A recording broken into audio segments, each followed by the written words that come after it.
दोस्तों, त्र्यंबकेश्वर एक प्राचीन हिंदू मंदिर है जो भारत में नासिक शहर से 28 किलोमीटर और नासिक रोड से तकरीबन 40 किलोमीटर दूर त्र्यंबकेश्वर तहसील के त्र्यंबक शहर में बना हुआ है। यह मंदिर भगवान शिव के उन 12 ज्योतिर्लिंगों में से एक है जिन्हें भारत में सबसे पवित्र और वास्तविक माना जाता है। त्र्यंबकेश्वर ज्योतिर्लिंग की सबसे अद्भुत और असाधारण बात तो यह है कि इसके 3 मुख यानी सर हैं। एक भगवान ब्रह्मा, एक भगवान विष्णु और एक भगवान रुद्र। इस लिंग के चारों ओर एक रत्न जड़ित मुकुट रखा गया है जिसे त्रिदेव के मुखौटे के रूप में रखा गया है। कहा जाता है कि यह मुकुट पांडवों के समय से यहीं पर है। इस मुकुट में हीरा, पन्ना और कई बेशकीमती रत्न जड़े हुए हैं। त्र्यंबकेश्वर मंदिर में इसको सिर्फ सोमवार के दिन 4 से 5 बजे तक दिखाया जाता है। यह मंदिर ब्रह्मगिरी पर्वत के तलहटी में स्थित है। गोदावरी नदी के किनारे बने त्र्यंबकेश्वर मंदिर का निर्माण काले पत्थरों से किया गया है। इस मंदिर की वास्तुकला बहुत ही अद्भुत और अनोखी है। इस मंदिर के पंचकोशी में काल सर्प शांति, त्रिपिंडी विधि और नारायण नाग बलि आदि पूजा कराई जाती है, जिनका आयोजन भक्तगण अलग अलग मनोकामना को पूर्ण करने के लिए करवाते हैं। इस प्राचीन मंदिर का पुनः निर्माण तीसरे पेशवा बाला साहेब अर्थात नाना साहेब पेशवा ने करवाया था। इस मंदिर का जीर्णोद्धार सन 1755 में शुरू हुआ था, जिस काम का अंत बाद 1786 में संपन्न हुआ।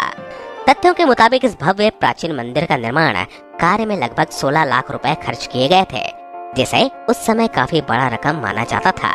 त्र्यंबकेश्वर मंदिर का भव्य इमारत सिंधु आर्य शैली का अद्भुत नमूना है। इस मंदिर के भीतर एक गर्भगृह है जिसमें प्रवेश करने के पश्चात शिवलिंग के सिर्फ आँख ही दिखाई देती है, लिंग नहीं। यदि ध्यान से देखा जाए तो आगे के भीतर 1 इंच के 3 लिंग दिखाई देते हैं। इन तीनों लिंगों को त्रिदेव यानी ब्रह्मा, विष्णु, महेश का अवतार माना जाता है। प्रातः काल में होने वाले पूजा के बाद इस आगे पर पंचमुखी मुकुट चढ़ा दिया जाता है। त्र्यंबकेश्वर मंदिर परिसर में कुंड है, कुशावर्त, जो गोदावरी नदी का स्रोत है। कहा जाता है कि ब्रह्मगिरी पर्वत से गोदावरी बार बार लुप्त हो जाया करती थी। गोदावरी के पलायन को रोकने के लिए गौतम ऋषि ने एक कुशा की मदद लेकर गोदावरी को बंधन से बांध दिया था। उसके बाद से ही इस कुंड में हमेशा पानी रहता है। कुशावर्त तीर्थ के नाम से जाना जाता है। कुंभ स्नान के बाद शैव अखाड़े इसी कुंड में शाही स्नान करते हैं। शिव पुराण के अनुसार ब्रह्मगिरी पर्वत के चोटी तक पहुंचने के लिए 700 चौड़ी सीढ़ियां बनाई गई हैं। इन सीढ़ियों पर चढ़ने के उपरांत राम कुंड और लक्ष्मण कुंड मिलते हैं और शिखर के ऊपर पहुंचने पर गोमुख से निकलती हुई भगवती गोदावरी के दर्शन प्राप्त होते हैं। चलिए अब हम आपको त्र्यंबकेश्वर ज्योतिर्लिंग से जुड़ी हुई पौराणिक कथाओं के बारे में बतलाते हैं कि आखिर भगवान शिव त्र्यंबकेश्वर ज्योतिर्लिंग के रूप में यहाँ उत्पन्न क्यों हुए। पुराणों के अनुसार एक बार महर्षि गौतम और तपोवन में रहने वाले ब्राह्मण की पत्नियां किसी बात पर गौतम ऋषि की पत्नी अहिल्या से नाराज हो जाती हैं। उन सभी पत्नियों ने अपने पति को गौतम ऋषि का अपमान करने के लिए प्रेरित करती हैं। उन ब्राह्मणों ने इसके लिए भगवान गणेश की आराधना की। उनकी आराधना से प्रसन्न होकर गणेश जी ने उनसे वर मांगने को कहा। उन ब्राह्मणों ने कहा, प्रभु, किसी प्रकार ऋषि गौतम को इस आश्रम से बाहर निकाल दीजिए। गणेश जी को विवश होकर उनकी बात माननी पड़ी। तब गणेश जी ने एक दुर्बल गाय का रूप धर के ऋषि गौतम के खेत में जाकर फसल खाने लगे। गाय को फसल खाते देख ऋषि गौतम ने हाथ में डंडा लेकर उसे उस गाय को वहां से भगाने लगे। उनके डंडे का स्पर्श होते ही गाय वहीं गिरकर मर गई। उस समय सारे ब्राह्मण एकत्रित होकर गौ हत्यारे कहकर ऋषि गौतम का अपमान करने लगे। ऐसे विषम परिस्थिति को देखकर गौतम ऋषि उन ब्राह्मणों से प्रायश्चित और उद्धार का उपाय पूछा। तब उन्होंने कहा, गौतम, तुम अपने पाप को सर्वत्र बताते हुए 3 बार पृथ्वी की परिक्रमा करो, फिर लौटकर यहाँ 1 महीने तक व्रत करो। इसके बाद ब्रह्मगिरी का 101 बार परिक्रमा करो, तभी तुम्हारी शुद्धि होगी। अथवा यहाँ गंगा जी को लाकर उनके जल से स्नान करके 1 करोड़ पार्थिव शिवलिंग से भगवान शिव जी की आराधना करो। इसके बाद फिर से गंगा जी में स्नान करके इस ब्रह्मगिरी के 11 बार परिक्रमा करो। फिर 100 घरों के पवित्र जल से पार्थिव शिवलिंग को स्नान कराने से तुम्हारा उद्धार होगा। उसके बाद भी गौतम ऋषि ने सारे कार्य पूरे करके पत्नी के साथ पूर्णतः तल्लीन होकर भगवान शिव की आराधना करने लगे।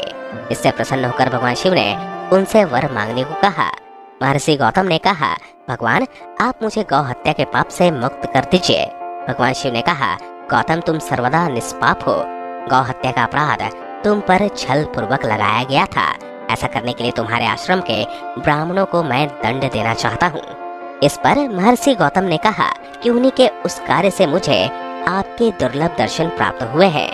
अब उन्हें मेरा परम समझकर उन पर आप क्रोध ना करें। बहुत सारे ऋषि मुनियों और देवगण ने वहां उपस्थित होकर ऋषि गौतम के बात का अनुमोदन करते हुए भगवान शिव से सदा वहीं पर निवास करने की प्रार्थना की। फिर भगवान शिव ने उन सब की बात मानकर वहां त्र्यंबक ज्योतिर्लिंग के रूप में वहीं स्थित हो गए। त्र्यंबकेश्वर मंदिर में जब भगवान शिव की शाही सवारी निकाली जाती है तो वह दृश्य देखने लायक होता है। इस भ्रमण के समय त्र्यंबकेश्वर महाराज के पंचमुखी सोने के मुखौटे को पालकी में बिठाकर गांव में घुमाया जाता है। फिर कुशाव्रत घाट तीर्थ में स्नान कराया जाता है। इसके बाद मुखौटे को वापस मंदिर में लाकर हीरे जड़ित स्वर्ण मुकुट पहनाया जाता है। यह पूरा दृश्य त्र्यंबक महाराज के राज्य अभिषेक जैसा महसूस होता है। इस यात्रा को देखना बेहद अलौकिक अनुभव है। शिवरात्रि और सावन सोमवार के दिन त्र्यंबकेश्वर मंदिर में भक्तों का तांता लगा रहता है।